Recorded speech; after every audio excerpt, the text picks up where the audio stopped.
It's time for this week's episode of Brandon Sports Talk, featuring in-depth interviews from those who are trending in the world of athletics. And now, here's the host of Brandon Sports Talk, Brandon Pate.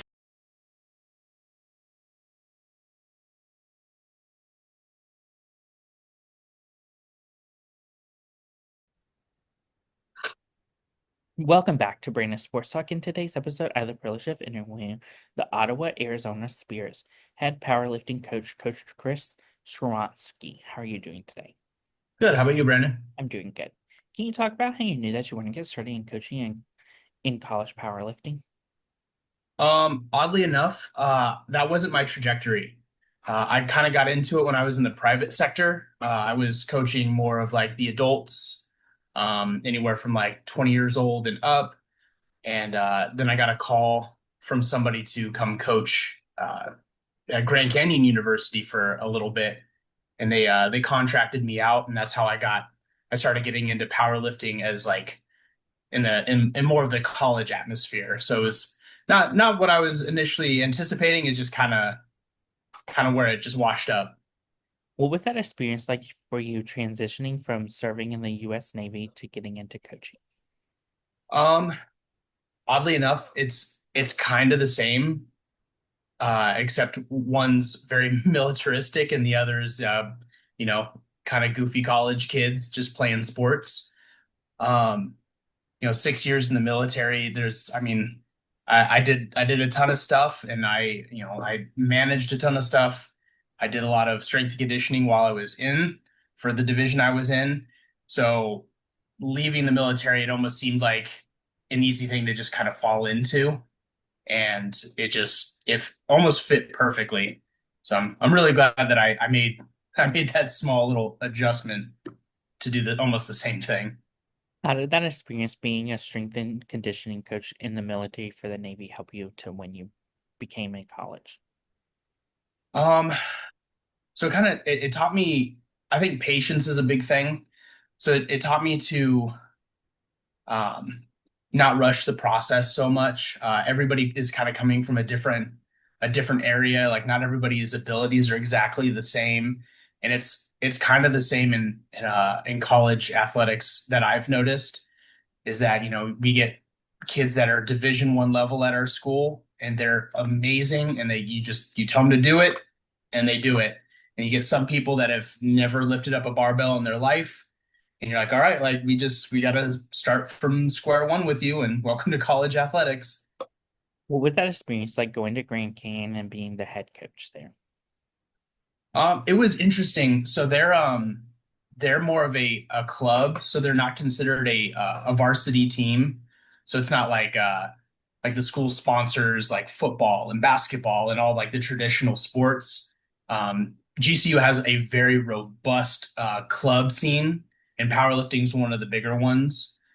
It was amazing getting to coach a lot of those athletes for the year that I got to do it. It was a good stepping stone, and I still talk to a lot of the kids from that team. The last time we went to nationals, I talked to a bunch of them. Their new head coach is a former athlete of mine. He's a national champion, great kid, great guy, I should say. But yeah, like it was something else getting to go into college powerlifting. What was that experience like getting to coach the Grand Canyons to the championship? Interesting. So, because it's club, I wasn't expecting to go to nationals with them just because the amount of fundraising we had. The athletes were just going to lead it, but they ended up finding a way to pay for me to go. So it was super awesome. The federation that we were in, or that we are all in, is still kind of up and coming. So it was really interesting to see like every year how much it's getting better. So going with GCU was like kind of fun and really challenging because I think that year we had 12 kids go to nationals. So it was just like learning how to jump between three platforms. I think my activity watch was like by the end of it, I got to the back to the hotel room and I had walked almost 10 and a half miles, something like that in a couple hours. So I was like, oh, you guys, we're gonna go eat dinner, and that's kind of the end of it, guys. What was that experience like going and coaching on the community college level? So when it comes to strength and conditioning, it was interesting. So like I said before, I came from the private sector. So I did just, I would have somebody come in just like a single athlete or a single general fitness person. And then a friend of mine at what was it, South Mountain Community College let me know that they were missing their basketball strength coach and was like, are you interested in just trying to get into the college scene and, you know, give it a shot? And it was by far one of the greatest jumps that I made in my career. It's a very small school. They don't have a lot of resources, but like the kids that wanted to be there, oh my God, they gave it everything they had. It was some of the best like couple years that I had in college coaching was at that really small junior college. During that time at junior college, what was it like coaching on the volleyball side too? Oh man, that's where I learned that volleyball is kind of where my passion's at outside of like basketball. So I had basketball first, and then I had soccer, and then one of the last teams that I got was volleyball. It Those athletes, the I only had the girls team at the time, were some of the just hardest working athletes that I've ever had. Like they wanted to win. They showed up every day. I would get text messages saying like, apologizing for not coming to the weight room, which anybody who's like a strength and conditioning coach at that level or, even a little bit higher knows that you don't always get that. A lot of times the kids are just like, bah, I don't care. I don't care to do it. I don't care to let you know anything. They'd be like, we're so sorry. Like, can we make it up? Like, is there anything we can do? And they're constantly like, can we do more? Can we do this? Can we do that? And like I couldn't throw enough at them. They just enjoyed it so much. And that's why I'm really glad I got to continue having volleyball at Ottawa. What was that experience like coming to Ottawa, Arizona, and becoming the head powerlifting coach? That's a really good question. It was different coming from the private sector and only being at like a community college for a couple years. It's not very often that you get to go to the college level if you didn't spend time there in like your undergrad, which I didn't. So I was never really expecting to go to that level. I just kind of thought I'd stay where I was at for a while. But getting the dual position as the head powerlifting coach and the assistant strength and conditioning coach there was like kind of a game changer again in my life. It seems like every couple years, it's just there's been something new that happens, and it just instead of it just being very linear, it's like, oh, okay, we're going here in life, we're going there in life, and it keeps getting better. It's the first year that I was there was amazing with the powerlifting team, just like getting to know them. Although I knew some of them from competing against the same team, so I already knew their faces.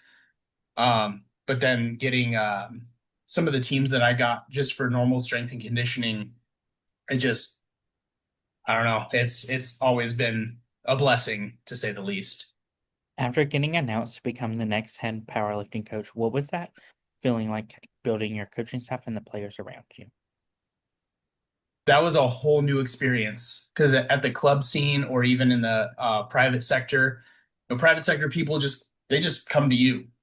Like you see them at meets and they just kind of come to you. At GCU, with like the club scene, they'll have like a club fair and people are like, oh, it's kind of interesting. Like I'll try that. And you get 80 kids in the weight room. And then by the end of the season, there's about 30 to 40. GCU is growing pretty quick. Um, but it's just kind of been different having to like actually recruit. So like I have to like find names and then watch videos and hit people up or hit coaches up, like at the high school level or even like kids that aren't in powerlifting, but they played football or they played rugby. A lot of I have volleyball players, like ex-volleyball players, like people that are workhorses and know how to lift, but they don't know the sport very well. So it's been a it's been a different feeling trying to do that. And then coaching staff wise, I've been granted a grad assistant, and that's kind of it right now.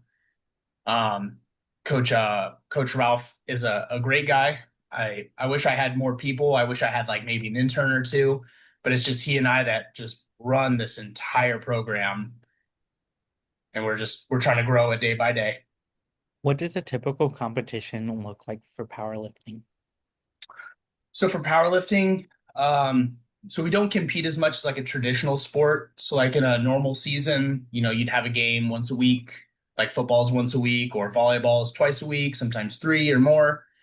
We compete maybe 3 times a year. So we spend a crazy amount of time in the weight room training just for like an 8 hour competition. So what it usually looks like, we usually just do local lifts here in Arizona, and then we do our nationals meet, and then international if we have anybody that qualifies. You show up, you get ready, you warm up, you get 3 attempts for each of the big three lifts. And then I'm just sitting there running numbers the whole time. So I see somebody lift, like, okay, this is your next attempt, and then we go squat, and then we go bench, and then we go deadlift, and that's our comp, and then we all go eat. That's probably like half the team's favorite part is like when we all leave, and then I pay for food. For my listeners that don't know, how do you compete in powerlifting on the collegiate level? It's kind of different school by school. Currently, right now, if you're like most colleges, like GCU has a club scene. So if you look up, most schools will have something club related. Sometimes they're a school affiliated club. Other times they're just they can use some of the stuff from the school, but they're not directly affiliated. I think I want to say there's 5 or 6 of us here in the US that have like scholarships. You're considered a varsity athlete. You're directly affiliated with the school. So it all just kind of depends. Like here in Arizona, uh, University of Arizona, Arizona State University, GCU, and Northern Arizona University are all club sports, or it's all club powerlifting. We at Ottawa University, Arizona, we are the only varsity powerlifting currently. Can you talk about, of course, the culture that you started to build for the powerlifting program? So I inherited an already really great culture from Coach Rob Hernandez. He was I took his spot, and then he took the next step up at the school to be the director of strength and conditioning. So he's still there. So he still kind of interacts with the team a little bit. He's the one that started the program a few years back, and then I inherited it last year. We're still just trying to find our footing the right way. We're trying to keep our numbers where they need to be. So we're trying to build a powerlifting can kind of be a little hostile at times. Sometimes that's because of the coach, sometimes it's because of the mix of athletes. But I've been trying to create a culture where it's competitive but also supportive, which isn't something you see too often in my experience. Who are some of the teams in your conference that you compete against? So conference wise, we don't really have we're not really affiliated the same way. So like the NCAA or NAIA, we are not affiliated with that. So Powerlifting America is our local affiliate, or our national affiliate, which is affiliated with the International Powerlifting Federation, which is the big one. So almost anybody can be a part of that. Um, there's a couple other federations, so like a lot of schools are really split up. So when we went to nationals this year, there was even more. So there's our sister school, Ottawa University, Kansas. The head coach is Jeff Frank, awesome guy. He's got an awesome team, and they did amazing this past nationals, which obviously it was going to happen. Like they got a big team, they've got great kids. Um, so our sister school is like our direct competition, but there are other ones like Grand Canyon University is also a big one. There's a couple other schools here and there that have big teams. Um, I'm kind of thankful that there's some schools that are still at another federation right now because they annihilate other teams. It's bad. What is that experience like getting to compete against other schools like Missouri Valley College and your sister school? Um, it's definitely interesting to see like this like a sister school just kind of take it to us. Um, I just love the competition aspect of everything. Um, it's it's kind of hard to explain with that. There's a that's a really good question. Like I never really like stopped to think like how things feel when it comes to like competing against other teams. I think because powerlifting is such an individual-ish sport, but it's forced into a team setting for the university, you kind of just hyper fixate on like your individual athletes that are lifting at the time, if that makes sense.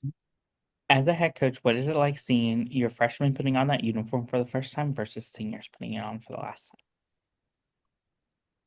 time? Seeing seeing some of my new guys be able to do it. I actually have one next week that he's going to do his first competition.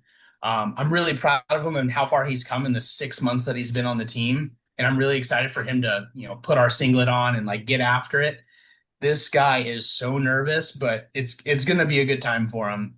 But this past nationals, I had a couple seniors where this it might be the last time that they ever do powerlifting as a sport, and it was bittersweet to see because when I was with GCU, I got to see some of these kids compete in the prior nationals, and it's just kind of fun to see how they've developed even when I took over the program.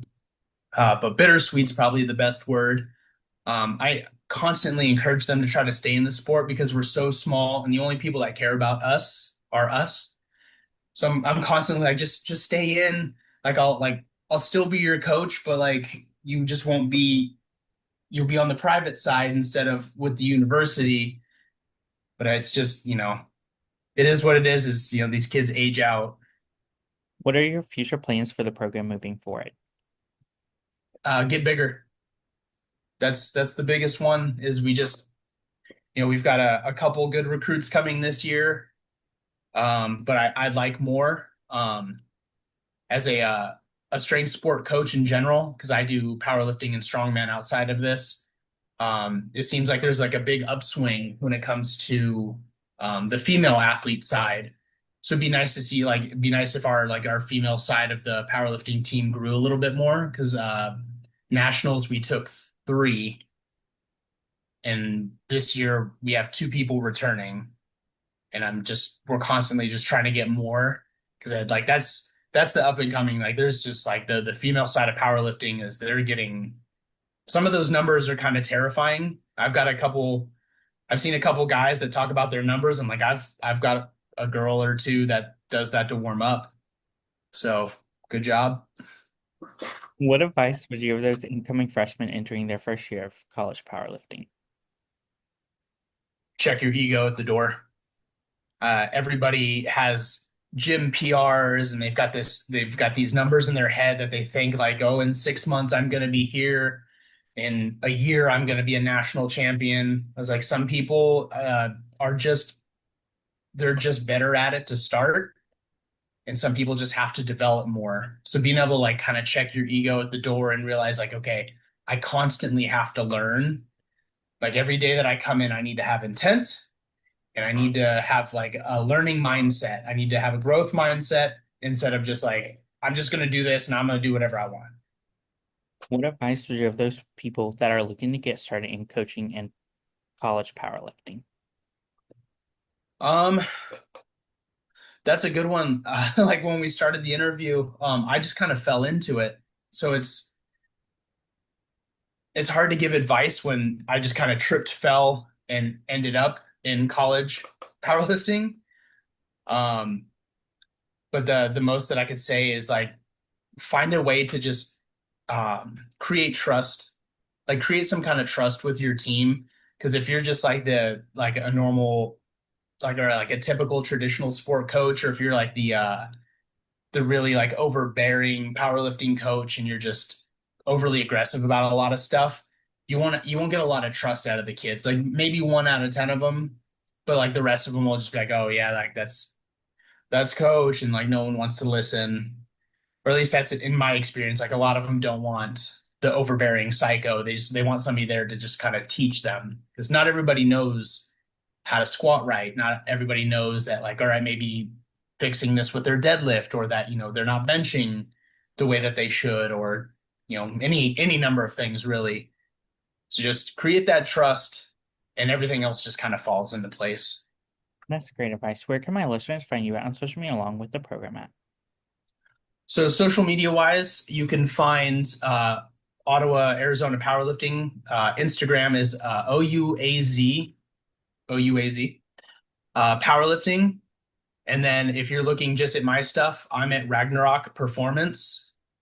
And that's just like you'll find a lot of stuff between both of those to be kind of the same. Thank you again, Coach Chris, for your interview, and best of luck in your future at Ottawa Arizona Spirit as the head powerlifting coach. Awesome. Thank you for having me on, Brandon. I appreciate it a lot. Thank you. You can find Brandon Sports Talk on Instagram at Brandon Sports Talk, Twitter at Talk_Brandon, and you can find me on YouTube at Brandon Sports Talk. Don't forget to like, comment, and subscribe. Thank you again, Coach, for your interview, and best of luck in your future. You've been watching Brandon Sports Talk. Please feel free to like, share, and subscribe to Brandon Sports Talk on social media and on YouTube.